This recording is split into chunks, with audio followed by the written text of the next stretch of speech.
running that for, the years that I did was the equivalent of essentially going for some type of master's in business. Anybody can do what I've done, and I think anybody could do what you've done. And I was asking what he was doing, and he said, "I'm cleaning toilets," and kind of proudly said that, and went on Yeah. to have a conversation with him. And I got off the phone, and Cole said, "He's the happiest toilet cleaner I think I've ever heard of." But he doesn't, that type of thing doesn't get him down, or he doesn't, have any reservations about it. He's just going about his day, and so he's happy. Up on the shop, up on the shelf, there was an old microphone he tried it out for himself. His name is Russ. He bought that mic, and now he's got a podcast show. Welcome to the Blue Cut Podcast. We have a really special guest today. I'm excited about this conversation. And the good stuff's always near the end, so stick with us. And there's a lot to learn, a lot to share about the lifestyle that we try to create for ourselves. Don't forget to like and subscribe and click that bell below. So we'll get into it with Brandon Bartley, and I'm wearing Consistent Capital cap, and he's wearing the t-shirt. I don't work for them, he does. We're not sponsored by Consistent Capital on this podcast, but we certainly support them as friends and neighbors. The funny thing is, Brandon and I are in the same building right now. We're just in different rooms, so because we share an office space. But I look forward to getting to know you and more. I mean, we've had a lot of conversations, but we're going to dig deep today, and really looking forward to it. So can you tell us kind of basic background, where you're from, how you grew up, that sort of thing? Yeah, absolutely. And first of all, thank you, Russ and Ryan, for having me on here. And yeah, it's great we've known each other for a while, but it's good to sit down and just chat here kind of in depth on, what I've, been through. And, the quick background on me. I grew up in Canton, New York. It's a small town in northern New York, just outside of the Adirondacks near the Canadian border. And small town growing up, loved Canton, loved growing up in that small town. Just a great community where everyone knows each other, and just a real tight knit community. And my mom was in education. My dad was a lawyer turned entrepreneur, and saw him build up some businesses and start some businesses from scratch, and eventually grow those, and still has a couple of those that he operates now. And then my brother was 2 years younger than me. I'm growing up with him. But yeah, just seeing my dad's growth in business, really, he got into some rental property as well. And so kind of seeing that early on really, really inspired me and really appealed to me in terms of seeing what he could do with those. And obviously he worked very hard, and both my parents worked very hard and instilled that kind of work ethic in everything that we did, and passed that down to me and my brother as well. But seeing the freedom that those businesses really afforded my dad, being able to be at my basketball games, he never missed a football game, basketball game, any event that I had going on. And so really seeing that growing up really appealed to me. And I saw the strength or the freedom that business and real estate can grant you. And so I went to Canada for university after that, for business, and kind of focused on real estate at that point. I was still looking at getting into that, and came back after university and worked with my dad's company for a couple of years. And then eventually just decided that I was, a little bit restless, I guess. I'm 22, 23 years old, just kind of hadn't, I guess, gotten out as much as, went to Canada for 4 years. But at the same time, going back to the small town that you were raised in, just felt like there's a little bit more out there for me to explore. And yes, that's when a couple of friends had actually settled in Charleston after college. And I also had a cousin down here in med school, and visited Charleston 4 or 5 times. And after you do that, it's tough to imagine. It gets in your veins. It gets in there. Exactly. You get it out. Yeah, exactly. And so, I just decided that would be a cool spot to. At that point, I didn't know what it would be, whether it would be a 1 year or 2 year kind of venture. And that was 2017, 18. So it's been almost about 8 years now. So it definitely feels like home. And then that's also where, once moved down to Charleston and met my wife Mackenzie, or soon to be wife Mackenzie. Then that yeah, just kind of got connected with community down here. Bought Hmm. a pressure washing business shortly after moving down here and was running that while also eyeing up some real estate down here. And that's when I got connected with Danny. Actually, the first meetup that I went to was the breakfast meeting over at Bull Street Cafe, and Right. got connected with. That's where I met you and Kelly Garrett, Steve Keefe. I mean, everyone that's still in our real estate circles here. Just that was the first meetup, and nervous as hell going into it. But I mean, now we're so used to going to meetups now. I mean, there's just, and that's something that I just didn't grow up with either. Was just that community around something that like real estate. There just wasn't anything like that, and so that was really the first kind of experience having that available. And once you are around that type of community where people are talking about what they're doing and there's no dog eat dog mentality about it. It's an abundance thing, and it's Right. There's an abundance mentality. exactly. And Yeah. so that was just really just attracted me to keep going to meetups like that. And then Right. eventually, realized that I had bought this pressure washing business and ran that for a few years, but real estate was still, exactly where I wanted to be, and just decided that and ended up selling off the pressure washing business and going into real estate full time here. And that's kind of our my backstory there with getting into real estate, and then eventually made the change over here to consistent. I appreciate the plug for consistent, but just recently Yes. made the change over to that as well. So One of your guys pressure washed my house, I think twice, 2 years in a row. When it would get a little dingy, I had a stuccoed house, and the white stucco shows everything. I had a frog that I had a pan of oil where I changed the oil in my old Bronco, and the stupid frog jumped in the pan and then walked up the side of my house and left greasy black footprints up the side of my house. And your guy was scratching his head, like, I'm not sure I'm going to get rid of that. But he worked on it and worked on it. The rest of it was easy. He just blasted around, like he normally does. So, any way you can get rid of the frog prints that are, and it took him a while, but he did it. So, in that business, we've talked about it before. And I think it's important to note, and it was really good for me to hear, that you either needed to go big or go home, mhm. and you decided there are other things I'd rather do. But Yeah, your words to me were, I needed to decide to have multiple rigs and multiple employees or do something else. And you were yeah, able to sell it off and do yeah. something else. So I don't consider that a loss. I consider that just a No, I mean blessing. it was like buying a business that, I mean, I think that the education I got through buying that business and running that for the years that I did was the equivalent of essentially going for some type of master's in business, because I Yeah. was learning as I went. And we've talked about it a bit, and I think that when I initially bought that, I saw it as something that I could grow, while I mean, I still always had real estate in the back of my mind. Like, I want to get into real estate, I want to do that.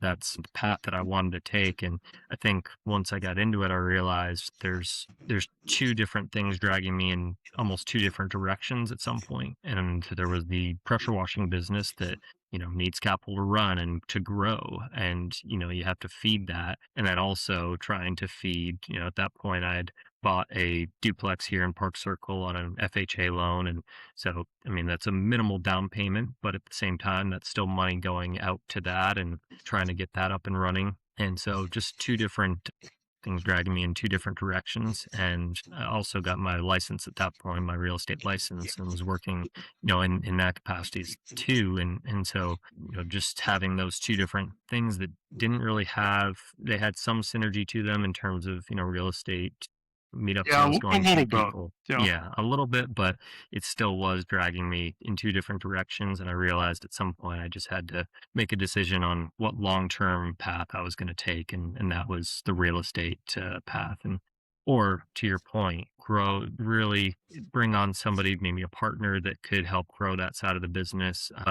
For the point I was at in 2030 or 2023, had somebody come to me. It was a family, father son team here in Charleston that were looking to grow their pressure washing operation. So that Mhm. presented itself and just seemed like a opportune time to kind of take the chips off the table with that and Yeah, continue on with the real estate sales and investing from there. yeah. Yeah, it's I forget the Grant Cardone quote, but it's we need to be obsessed with what we're doing. And if you the more we split our attention, the harder it is to succeed at any one thing. So Exactly. yeah. Yeah, and I definitely felt like that at times where, you know, I definitely I'm appreciative to have that pressure washing business for the time that I've had it, and it got me, you got me the income that I needed to qualify for some of the first, real estate that I bought here in Charleston. So there's certain things I don't regret it for a minute, but at the same time, I just felt like it was time to let that chapter go and start a new one with going into real estate kind of full time back there a few years ago. Yeah. So you bought the duplex in Park Circle. Did you live in one half or did you rent both? Yeah, so that was one that Mackenzie and I moved into one half, rented out the other long term, and then we were in that for about 2 years, and Yeah. then came across another property in Park Circle about half a mile up the road, and decided that would be a better fit. It was a main house and a detached garage that we actually were able to convert to a studio apartment, and we Airbnb'd that. And so as soon as we did that renovation and moved in there, we turned our unit into a short-term rental and started doing that. And then shortly after that, the long-term tenants that we had in the other side moved out, and we were able to turn that into another short-term rental, which for us just seemed to make sense at that point. I mean, there was more income, and it was something that Mackenzie had a lot of experience with. She had worked with a luxury property management company downtown, 70 properties on Folly Beach, Isle of Palms, Sullivan's, those type of areas. And so she really had a good feel for how to manage that type of property. And compared to some of the properties that they have, our little 2-bed, 1-bath units were no issue for her to handle. So she did a really, really good job with designing those units, and she still manages those, and they do really, really well for us. And we're just happy to have them. And they're also nice for when family comes into town. They're able to have a place right up the road from us to stay. Yeah. So did you see your income double with the short-term rental? Yeah, I'm trying to think. When we initially started, I think we were renting that unit out long term for 1400 back a couple of years ago, and Mhm. I just looked at our we're averaging about 45 a year on that, and so it's yeah, over double, almost Yeah, triple so what that's we and now we 3,700 or have to something. factor in My cleaning math is fees not and that good, but that's utility, but it yeah, definitely ends up making a decent amount, and that's per unit. So 45 per unit is uh, definitely happy with the way those are performing, and the fact that we bought it on longer term debt, and at that point interest rates were 3%. So just the situation couldn't have worked out any better, especially for that first deal, kind of leading into a few more after that. yeah. And you and I both know that long-term rental management is very different from short-term rental management. Yeah, The yeah, returns are different, but the effort is also different. yeah. I think that's something that, I mean, Mackenzie does a great job with it, and she really enjoys the guest communication. I mean, it comes down to who's doing that, and it's not for everyone. I certainly Right, couldn't do it full time, but she handles that, and that's, I think, the power of us staying in our own lanes. And I have right. my lane in our business, and she has hers, and we kind of understand who does what better, and we try to keep it that way and not kind of veer into each other's lanes and start crashing around. So Yeah, a that's a been lot one of thing people that, don't realize that short-term rentals are not property management, it's hospitality. It's like yeah, running a hotel. exactly, It's very exactly. much like running a hotel. I want to go back into your backstory because I'm curious. What businesses did your father Yeah. Curiously enough, his first business, so he ended up ending his career as an attorney in Canada when we moved to the States. My brother was diagnosed with autism, and at the time, the States had better services for that, for people with autism. And so we ended up moving from Brockville, Ontario, which is right on the border, to Canton, which is about 20 minutes from the border. And that's where my mom was working at the time. And so just relocating to Canton. He was tired of law and decided that that wasn't something that he wanted to try to re-pursue in the States by going through the bar exam again. And he ended up starting up a pressure washing business here. And it was a little bit different from the pressure washing that we did here in South Carolina. He was actually doing kitchen exhaust cleaning. So if you walk into a restaurant and you see the fryers and the grills set up, all the hoods above that catch all the grease, those need to be cleaned out once, probably twice a year. And a lot of insurance will require that. And so he started up a business that in our area that he was probably an hour radius of Canton. He would cover all of those restaurants and go in, and typically it was after hours. I mean, it was not easy work. It was not glamorous work. You're Right. going in after the restaurant closes at night and working till 3, 4 a.m. Welcome to Dirty Jobs with Mike Rowe. It is a dirty job. And so, yeah, growing up, I probably started in working with those crews when I was 13, 14 years old, doing Yep. things like that, and did that all the way up through high school. So definitely got an appreciation for the work that he did and the sacrifices that he made, because to be honest, growing up, I didn't really feel that as much in terms of, the late nights and him getting home at, 3, 4 a.m. And then he'd be up and, picking us up at school, or he was still present there. But while I was sleeping, I didn't necessarily, until I was of the age where I was going out with him and working it, didn't really realize that he was doing all that. Right. I mean, we have our own example of normal when we're kids. Like whatever you grow up with is normal. So working till 3 or 4 a.m. and to get up for school is normal if that's what you grow up with. Yeah. You mentioned a brother with autism and how did your father address that?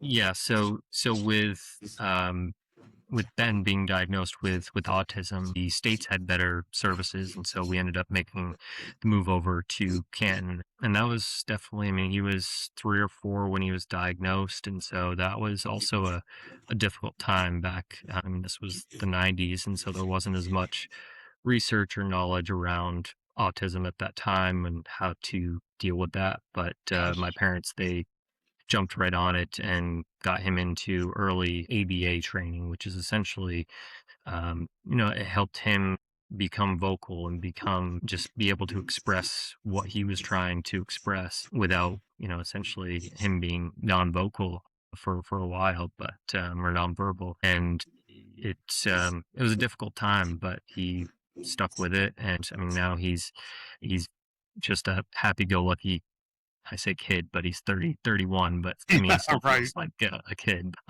He's just, I mean, he's able to, vocalize what he's feeling, what he wants, what he likes, what he doesn't like. And I mean, I think for a lot of families in that situation, that's all you can, you go through all that and you're just happy that they're able to communicate and be as happy as he is. So it's been a long journey for my parents, but they did a great job, and Ben's happy as ever. So it's good to see. And he actually works in my dad's business now. He good. My dad now has a kind of a janitorial contract with a few of the hospitals in the area, and Ben, it's very regimented. He likes a schedule, and so for him, that type of work is perfect. He can go in at a certain time, and he'll be cleaning out trash cans. All the ducks are in a row. Exactly. Yeah. Exactly. So he knows exactly what to do when he's going in, and he goes through his process, and for him, it gives him the independence to be earning his own money. He loves going to the movies on the weekend. And so, for him to be able to make his own money and be able to spend it how he wants, that's perfect for him. So he enjoys it too. Yeah. I was actually on a call the other day with I picked up the phone while I was in here with Cole, and it was my brother, and I was asking what he was doing, and he said I'm cleaning toilets, and kind of proudly said that, and then went on to have a conversation with him. And I got off the phone, and Cole said he's the happiest toilet cleaner I think I've ever heard. But it was just, I mean, that type of thing doesn't get him down, or he doesn't have any reservations about it. He's just going about his day, and so he's happy. Friday night, he can go to the movies and pay for his own ticket. Yeah, exactly. And I think that's been important for him too, because he's seen, how people progress through life, and a lot of that involves, getting married and having kids. And for him, he's mentioned that for himself periodically throughout the years. And I think it's taken some time. Again, that's not something that's really going to be on the table for him, unfortunately, but it's taken some time for him to, I think, realize that. But I think there's things like that that he can latch on to, like, okay, I have a job that I go to, like dad, like Brandon, and he kind of creates those parallels. And that, I think, for him really helps and gets him kind of excited about what he's doing and where he's going, and gives him something to look forward to. So I think that's important for not just him, but for all of us. We all need something to look forward to. Doesn't matter who you are. You have to be looking forward to something. What are you looking forward to? I'm looking forward to is definitely, I mean, just got married last year. Kenzie and I got married up in North Carolina. And so Okay. that was amazing. And just looking forward to starting a family of our own and spending time with my family and her mom and more of her extended family up in Knoxville. We're actually going up there next month. And so I think that's what I'm most excited about, is just this next chapter for us and Right. our future family and how that all looks. And so that's what we're looking forward to for sure. Yeah. Kids are the best. Youngest is stepdaughter is 13. My oldest would have been 29, was killed in a car accident, unfortunately, in December of last year. But I have 27, 26, 19, 17, I skipped 18, 19, 18, 17, and 13. It's ridiculous. But they're fun and they're challenging, and sometimes they're happy, sometimes they're not. And it's all girls. All girls. Look, I don't recommend all girls, but that's what I get. yeah. So I want to make sure I understand. So, your family moved from Canada to the U.S. when I'm here from Ontario, and your dad changed from a law practice to an entrepreneurial path. Did a lot of that have to do with Ben, or no? No, he was in family law in Canada, and Okay. that type of law, it was draining. He dealing with a lot of difficult situations where you may not even you may even feel like you're on the wrong side of it at some Right. points. And Right. he definitely felt that and felt the pressure from that. So I think with Ben's diagnosis and making that move over to the States, and him having to make a choice on whether he was going to go through the bar exam again Right. in the States, I think at that point he kind of felt like maybe it was a good pivot, or a good time to pivot to Okay. something else. And that's when he decided to go more the entrepreneurial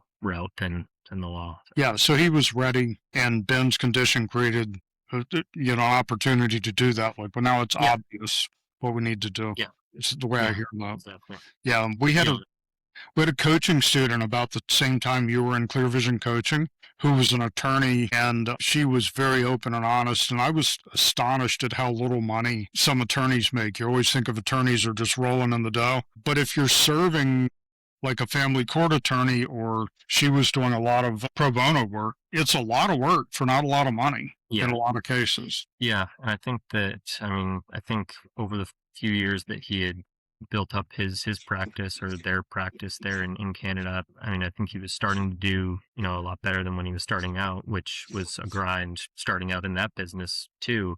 But I think he had gotten to a point where he was doing well, but I think at some point it just didn't, no matter the money, it just the stress and the wear on, the work hours that he was going through. I think that he also knew that that wasn't going to be a path long term for him. And so I think that, when he was presented with that opportunity to maybe transition to something else, I think that he realized that was the right time to do that. And so I know he's fortunate that he did that now, looking back, and he still is involved with the businesses.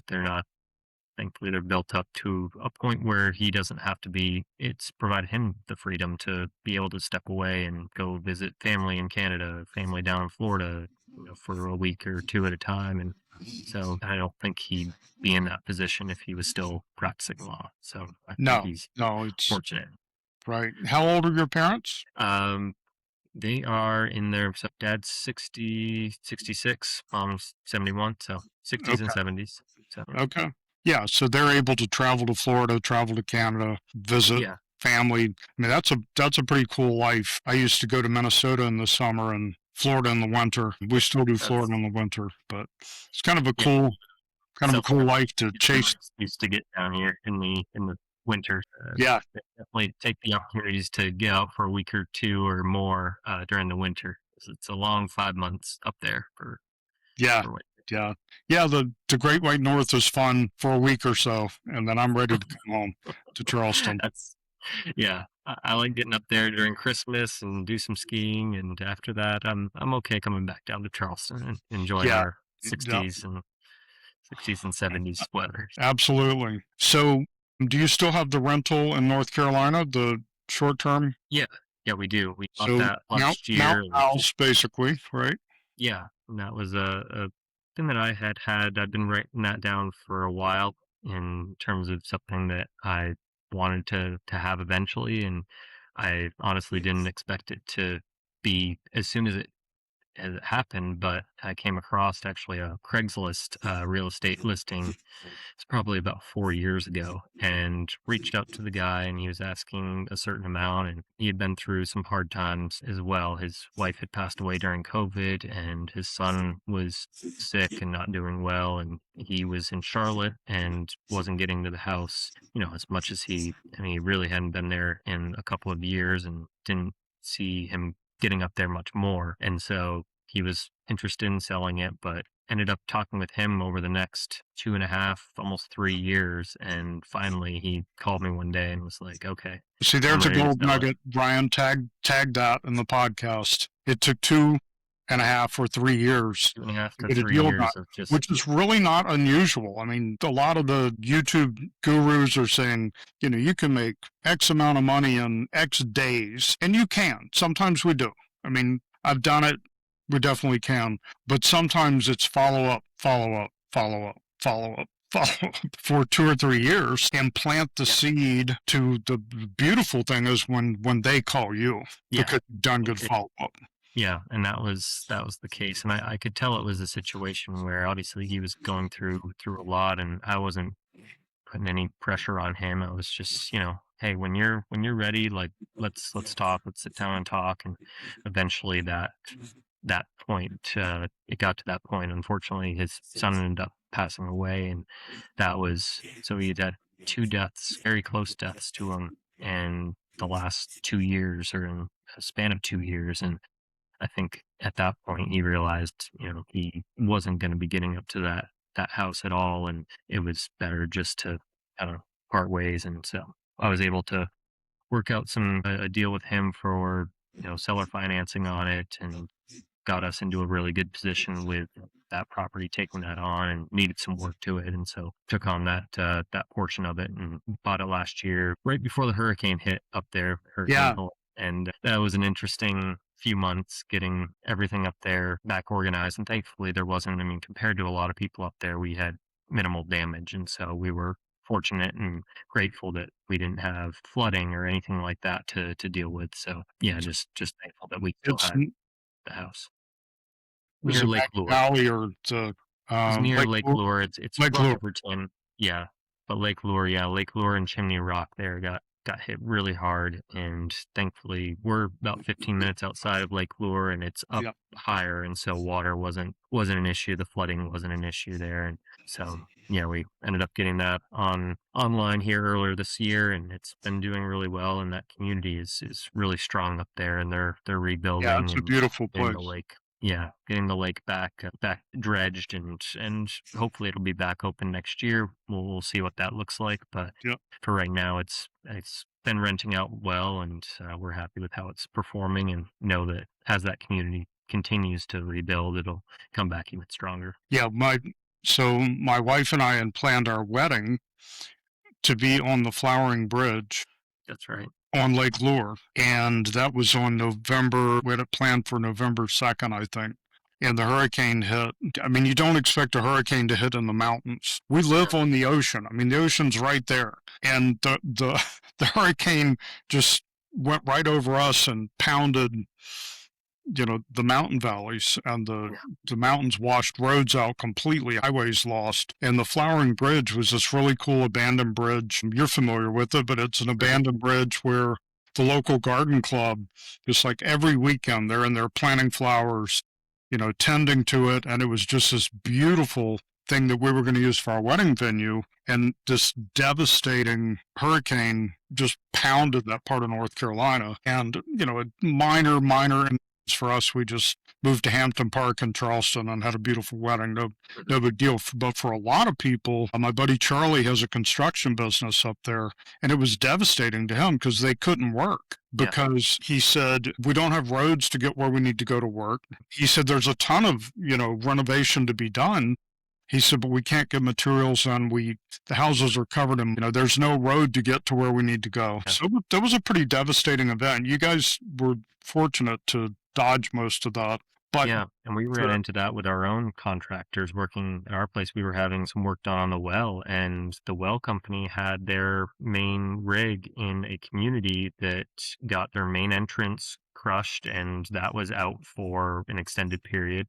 There was yeah, another entrance into the community, but they couldn't, it was smaller, so they couldn't get their rig out of that entrance. And so they just had this rig sitting there for almost a month, yeah, and I just felt bad for them. I mean, I understood that they couldn't get out to finish up the work that they needed to do here, and I just felt bad for them that, their business was stalled because of, what was going on there. So yeah, and that's the story for a lot of contractors up there and a lot of just people in general that had to deal with that for 2, 3. yeah, yeah. And we all have to pivot sometimes. And I mean, that's Yeah, completely, it's not like Charlie or anybody else did anything wrong. It's right. just completely out of control, out of your Yeah, control, my control.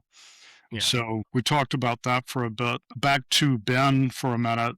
We've had another guest on the podcast, and I really want to have him back with his son because Will, his son, is autistic, and he's an awesome kid. 17, I think, 16 or 17. And he's an awesome kid, and he's so funny.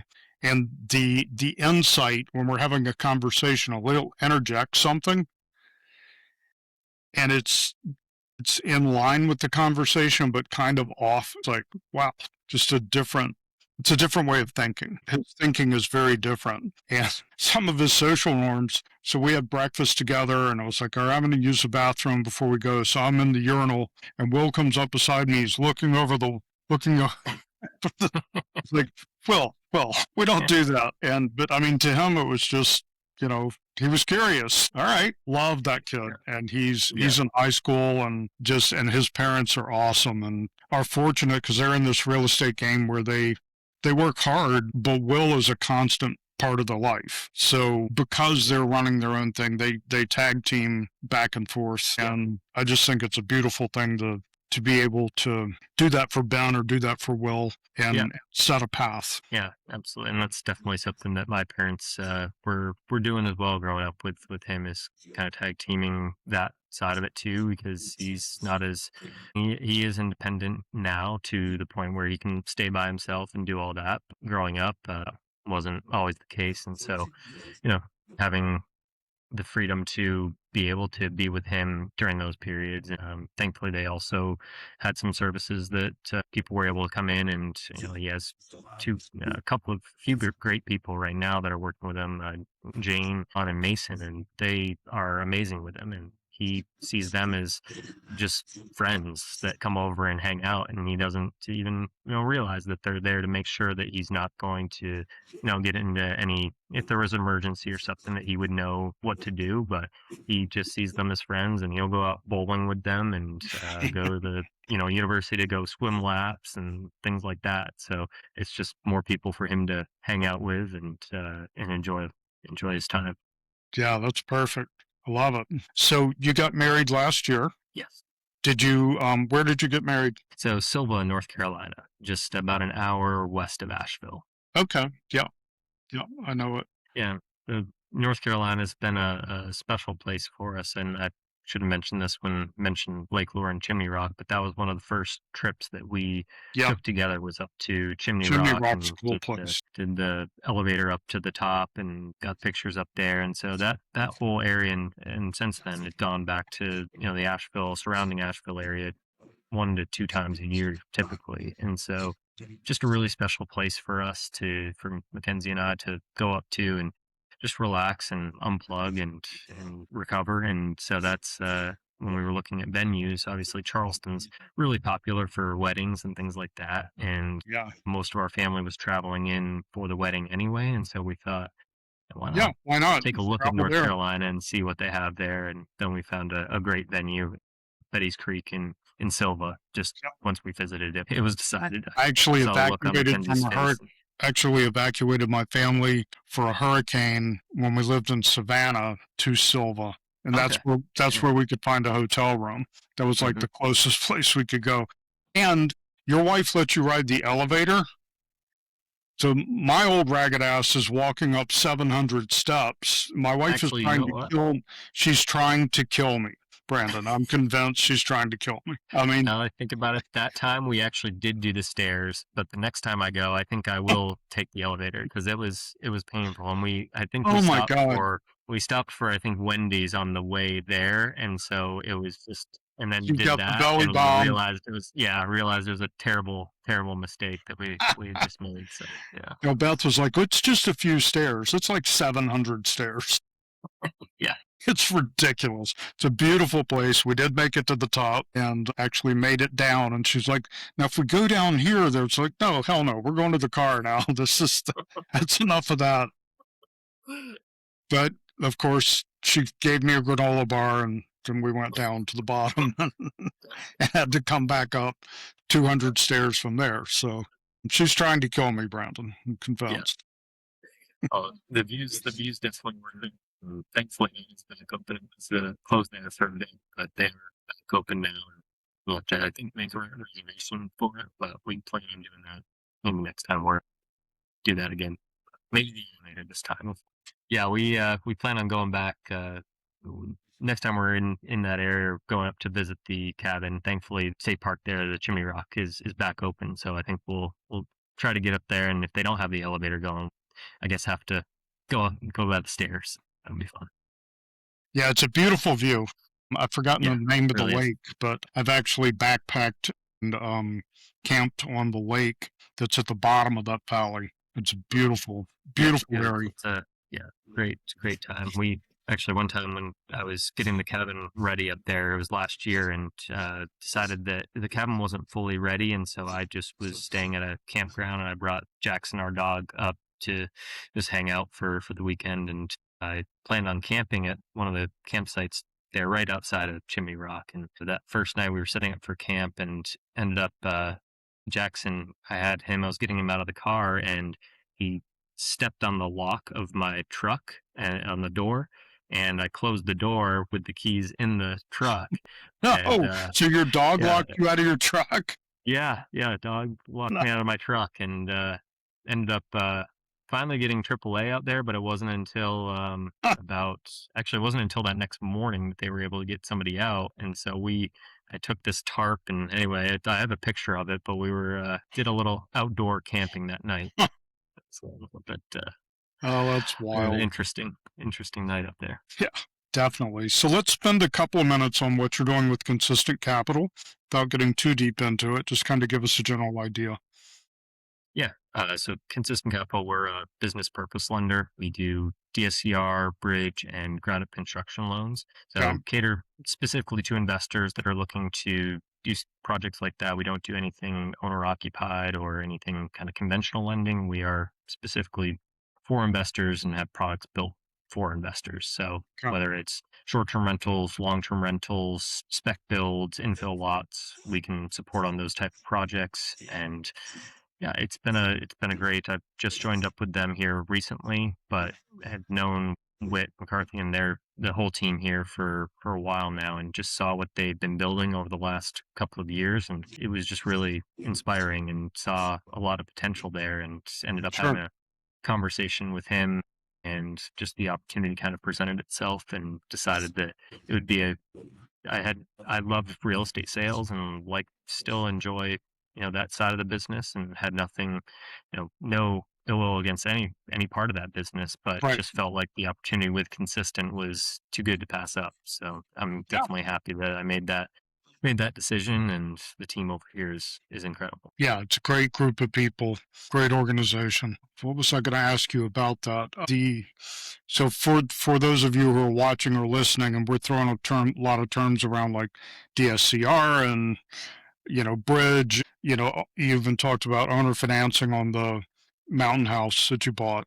So just for example, the DSCR, without going too deep in the weeds, just kind of explain what that is and how it works.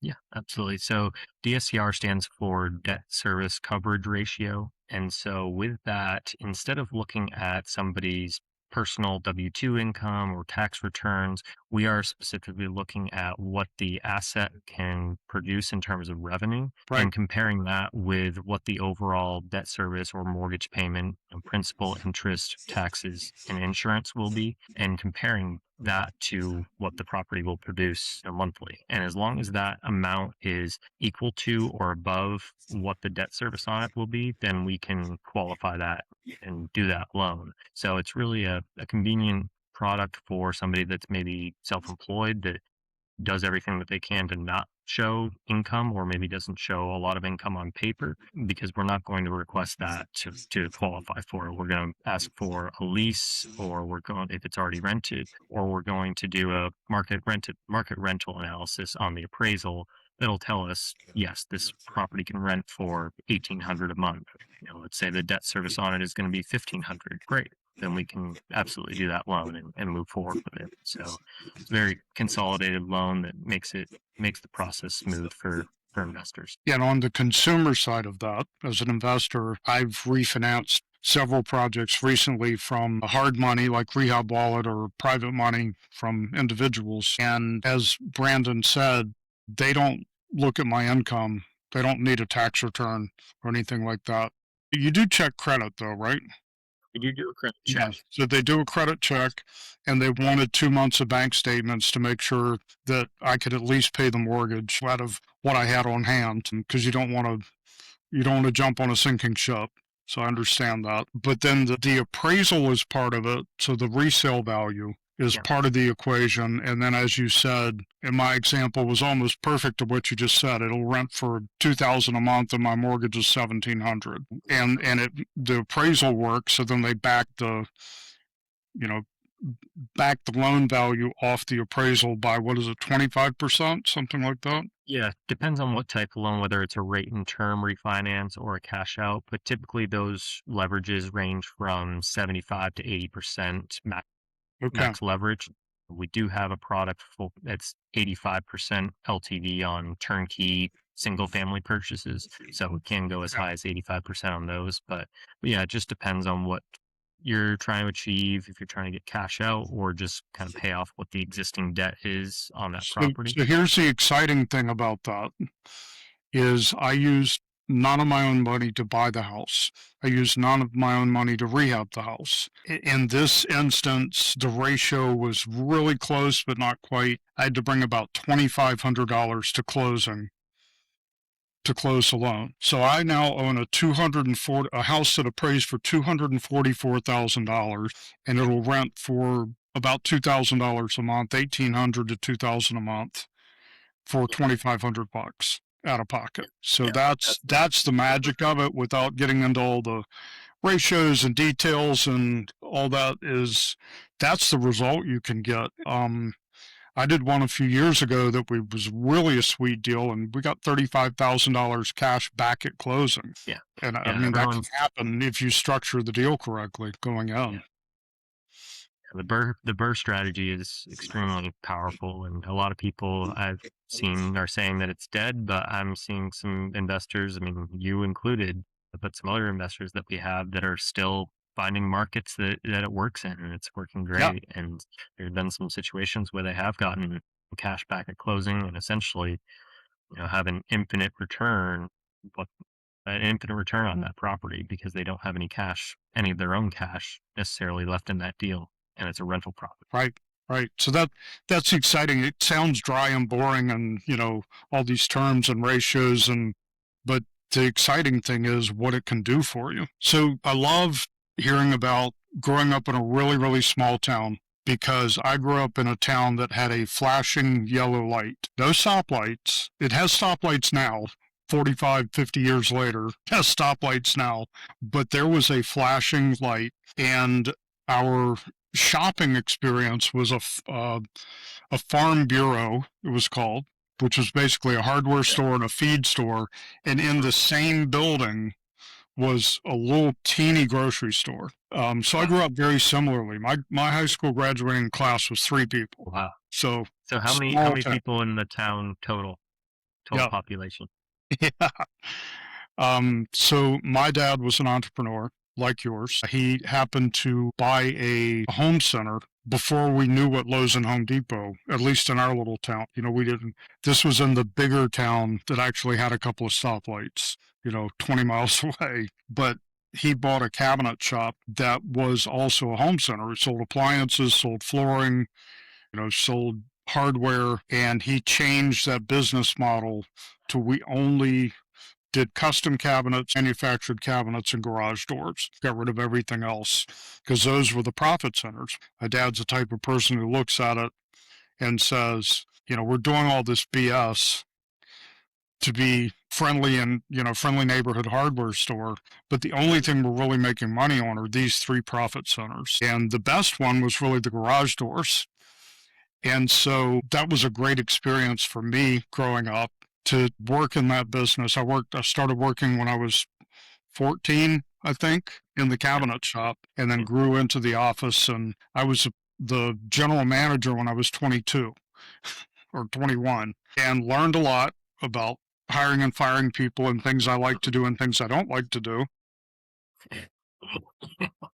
But it sounds like you've had a pretty similar experience with your dad going through. That definitely, yeah, same type of thing. Started working with him at 13, 14, and the Yeah. small business. You see you're wearing a lot of hats, and your dad's wearing a lot of hats, and kind of figure out what you like in the business and what you don't like, and kind of take that and grow from it as much as possible. But yeah, it's definitely. I mean, it was great growing up in that, because just seeing the different sides to the business and seeing him manage that, and then also go on and do some different stuff. See him pivot into some different areas based on, our area. It's not. I mean, it's a nice area to grow up, but I mean, there's not as much economically going on as some other areas, and so it required him to pivot a lot. And wherever he got in with the universities for pressure washing, but then all of a sudden they needed some other services, and he had some guys on his crew that could do those. And so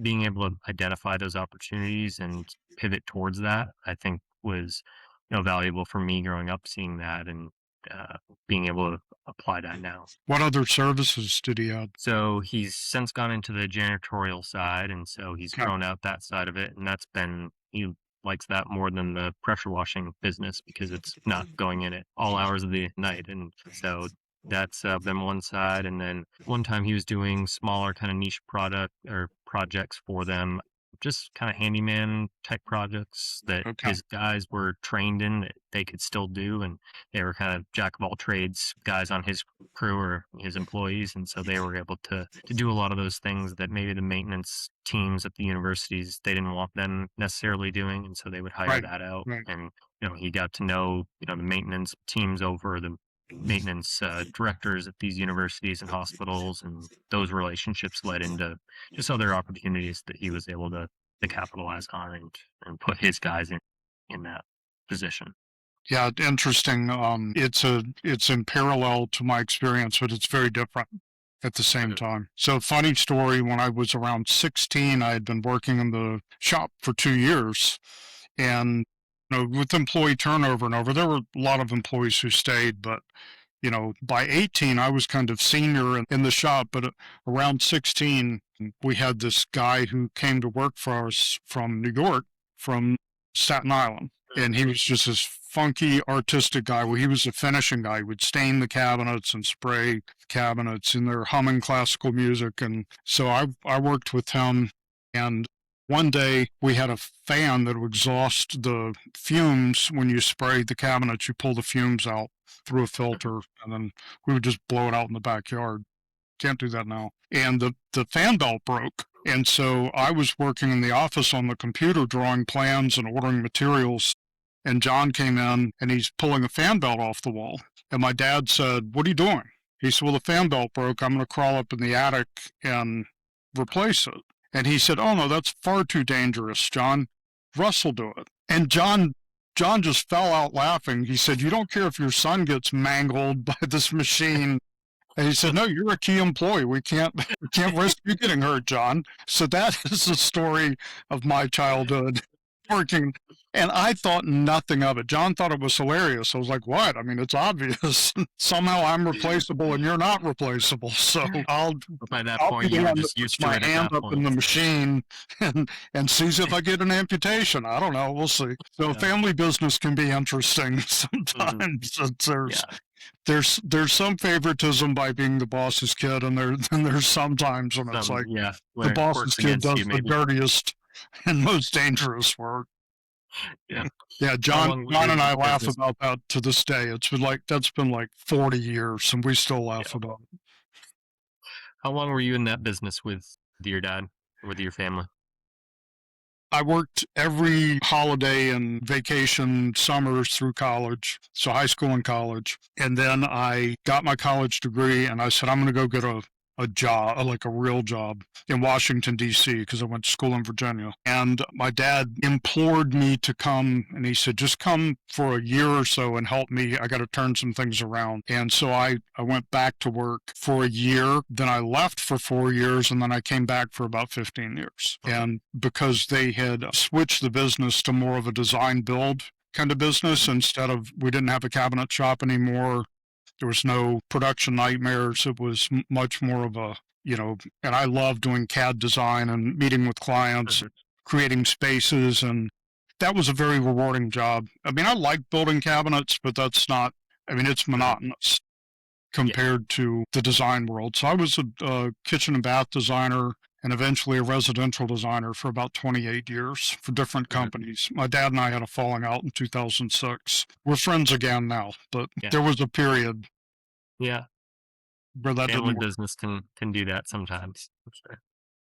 It's a blessing, and it can be a layer of stress too. Yeah, I think that's something that I think I did a decent job of. I mean, I wasn't in it as long as that. Perhaps if I'd stayed there, there could have been some friction there at some point. I think we always had our ways of trying to keep that separate from what from bleeding over into our relationship as father and son. So Yeah. I was always fortunate that we worked pretty well together in terms of and us- usually saw things eye to eye. I think for the most part, but. Yeah, Well, it's my definitely mother tough. and I worked very well together, Mm, and she was in the business too. She's mhm, exceptionally good at it. And we kept my father out in the shop, and he's brilliant. It's absolutely brilliant. mhm. That's why, they have what they have. It's because of his brilliance, but he's a pain in the butt. I mean, let's be honest. And I am too. So I take my part in that, and I'm Mm, stubborn and can be ridiculous, and so is he. So you're working with consistent capital. You have Airbnb, recently married, starting a family. What would you say? First of all, I'd like to point out that anybody can do what I've done, and I think anybody could do what you've done if you just take those steps. If you take the same steps, you're going to get the same results. What is your big why? Why are you out here doing what you're doing? yeah. I think really my why comes down to family, both the family that I have now and also, we've talked about future family and kids coming into the picture. And so that's really my why is setting them up for, you know, a good, happy life. And I don't even mean financially. That can be one, financials is definitely a part of it, but also, we've talked about freedom too, and having the freedom to, you know, do different things with them, show them different experiences, travel. Travel's a big thing for me and Mackenzie, and we want to do more of that in the future and don't want to be necessarily tied to a desk and told that we have to clock in at 9 and leave at 5. And so I think that that's a big part of it. And also my brother. I mean, we've talked a bit about that, and just growing up and knowing that, my parents won't always be there to take care of him. So, knowing that at some point that would,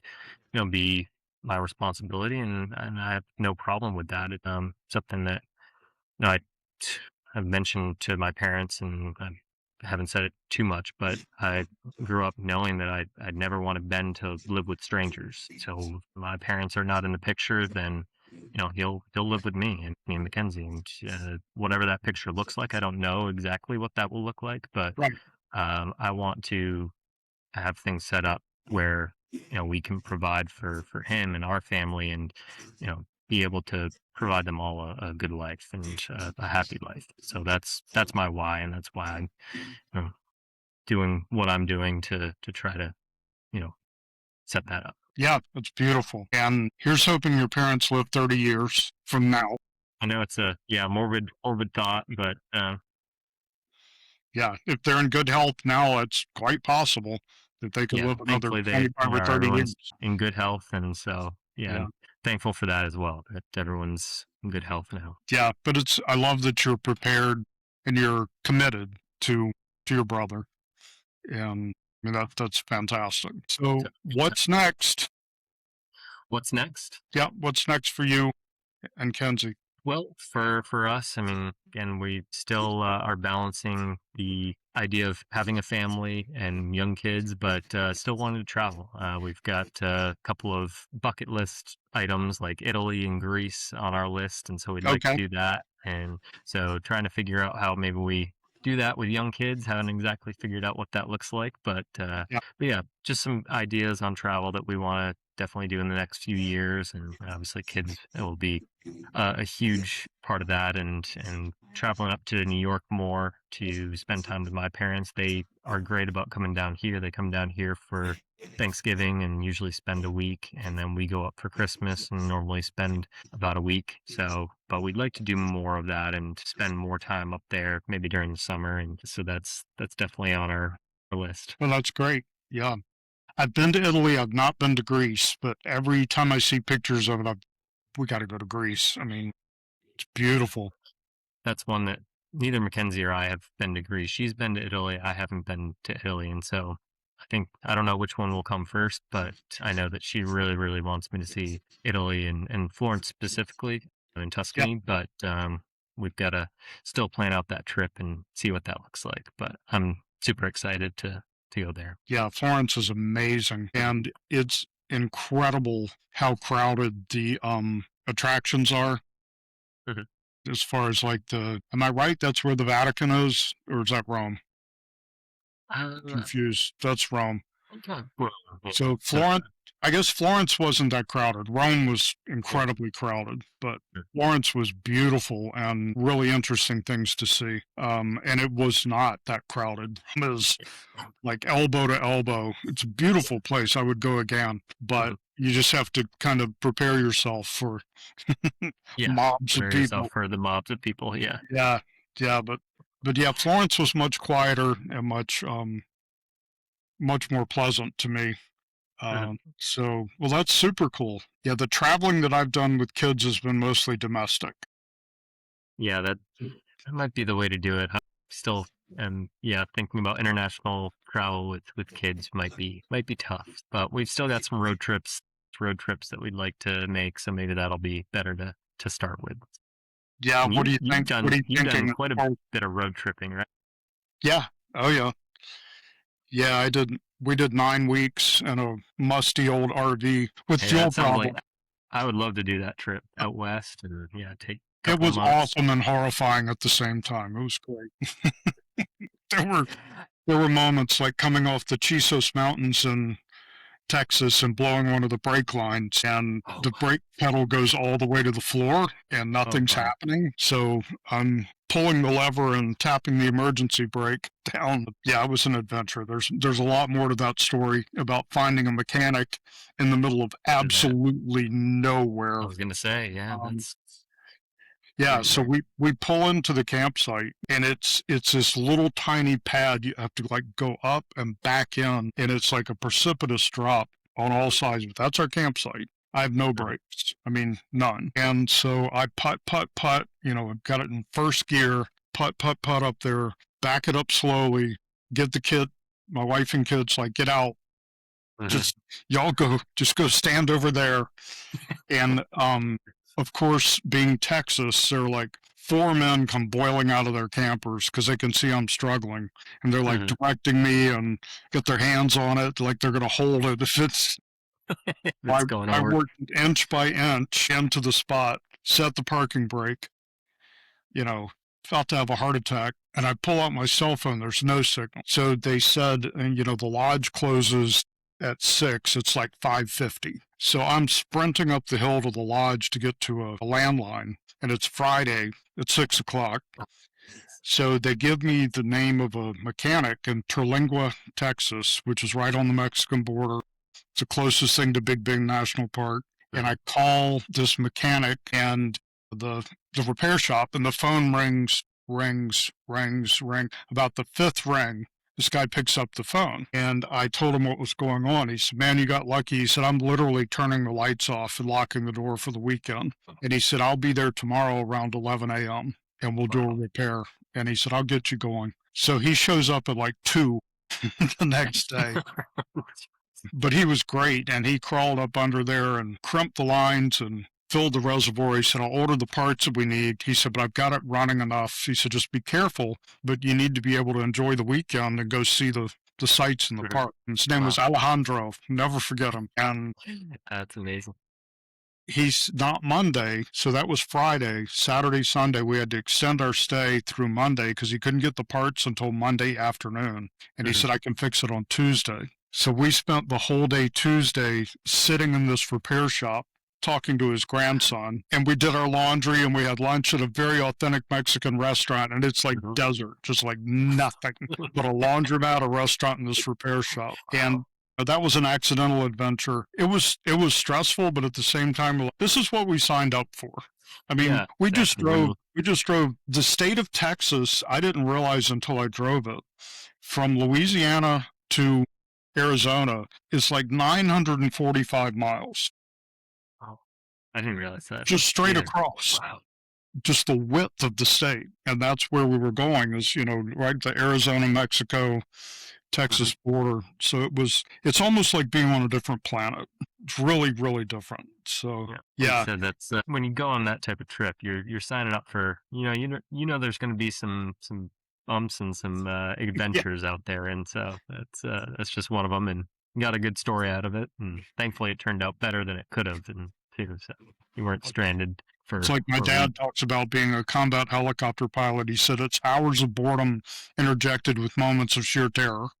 Yeah, That's kind of how this was. Like yeah. hours of boredom and then sheer terror. So a cool thing about that trip, and you can save this for 6 or 7 years from now, but if you have a fourth grade child in your family, every national park is free for the whole family. Oh, At least I it did not know was 10 years ago. that. Okay, So that was very, super cool. that is very cool. Everykidoutdoors.gov. Ryan's coaching me with websites here. We have everykidoutdoors.com. Okay. But I mean, I added it up. We visited 13 national parks and national monuments. There's a difference between, and some of the state parks honored it and some didn't, but all the Mhm. national parks do. So, I Oh, mean, a lot that's of like amazing. Yellowstone is $25 per person per day, and there were four of us. Yeah, So we just saved, $400 by spending 4 days in Yellowstone because we just had a fourth grade child yeah. in the vehicle. It was Hmm. a That's amazing. pretty cool perk to That is a nice perk. your I'll have to years keep that from in now. mind. Yeah, well, I'll keep it in mind. It might be a good time to take that road trip. Well, very cool. Good. All right. Well, I appreciate you joining us, Brandon. It's been fantastic getting to know you a little better. Thank you, Russ, for having me on. This has been great. Absolutely. Anything else you'd like to share before we go? Don't think so. I mean, I'm just appreciative for, you and just the people we have in this Charleston community here, and especially around real estate. I think we've got a really good group, and I'm just fortunate to have met all of you and call you a friend. So thank you again for having me on. Absolutely. And that's a good point. We've had out of town speakers come in and interact with our groups and say, we go all over the country and there are very, very few places, if any, that have the community in real estate investing that we have here in Charleston, South Carolina. So I appreciate you bringing that up. Glad you were here, and we're going to thank the audience for joining us too. I hope you stuck with us through the whole thing because that was a lot of fun. And you can find us on YouTube, Twitter, Instagram, and our websites. And we'd love it if you'd comment below. And if you haven't already liked the page, I told you that at the beginning, like the page. If you haven't already liked the page, like the page. Comment below any questions you have for Brandon or for me or content you'd like to see. If you disagree with something we shared, let me know.